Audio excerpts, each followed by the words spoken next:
love having you on the show. And today we're really focusing in on that lower price point buyer in the Portland market. Maybe the first-time home buyer or somebody that is rebounding from a financial issue.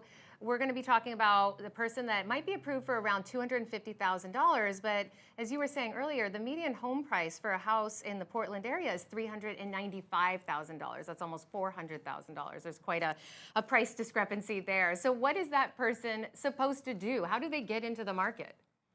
Well, the biggest thing is that, you're not going to be right in the core area of Portland. You could be certain areas, there are homes that you can fix up and make it a nice fixer, and which is hopefully not too bad. Just a cosmetic fixer would be great. If you do go like to a townhome and or a condo, you got to watch out for the HOAs and of course the special assessments that come through there.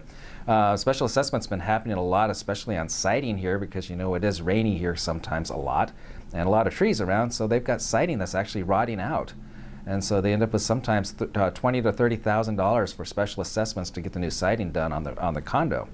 On a house, though, if we can find something that has lower taxes, prime example, I have a contract on a house right now. It was $260,000. It was out in Gresham. It's a 2-bedroom, 1 bath, about 900 square feet. It was pretty good shape. Still needs some fixing up on it, but the taxes were only $1,800 a year. So that made your payments lower. So that means they could qualify.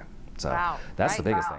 Yeah, so those are some other things to be looking out for. But you mentioned the rain, and you mentioned issues that can come up with a home too that potential home buyers need to be aware of. Tell us about the importance of a home inspection there. Well, the home inspection is very important. You want to do that, and you want to make sure you definitely do the oil tank search, and you definitely want to do a sewer scope. Radon's really a big one too, because we have some high levels of radon around here. Last couple of the home inspections that I've done, the sewer scopes, there was so much roots in there. It was just incredible. It looked like a little, I don't know, like a terrarium or whatever those things are called. But you just had the roots infiltrating on every single one of the joints, even on brand new houses. I did one back in the day where there was a brand new house. We did the sewer scope on it, and they missed the clean out hole. So the pipe went up and hit the concrete, and then didn't go high enough so to actually go into where it's supposed to go. So it was just hitting the brick wall, basically. Wow. So those are very, very important. Also, the other thing is that sometimes the contractors will actually drive over and squish it down, so you can have some problems there as well.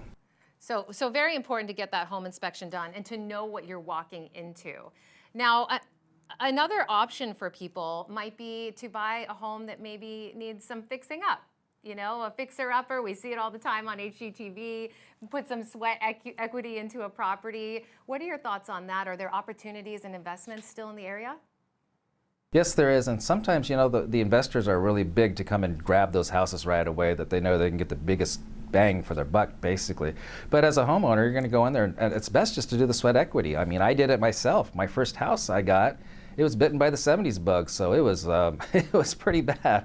But they lowered the ceilings down. They put orange carpeting when you first walked in, and gold in one room and yellow in green in the other room. So really funky colors. I worked on that thing for about 4 years, and by the time it was finished, I was able to double my money, and the neighborhood kept getting better.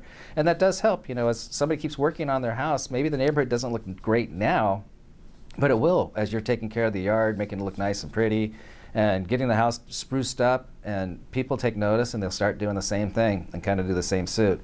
And you'll totally change the way of the feel and the look of the neighborhood. Sure. I love that you're inspiring us and giving us some options. You are not out of the market if you don't think that you can hit that median price point for what you were approved for. There are ways to get into the market even if you need to purchase a property that might be a little bit outside of the neighborhood you're looking for. There are still opportunities to be had. Gary, thank you so much for being on the show today.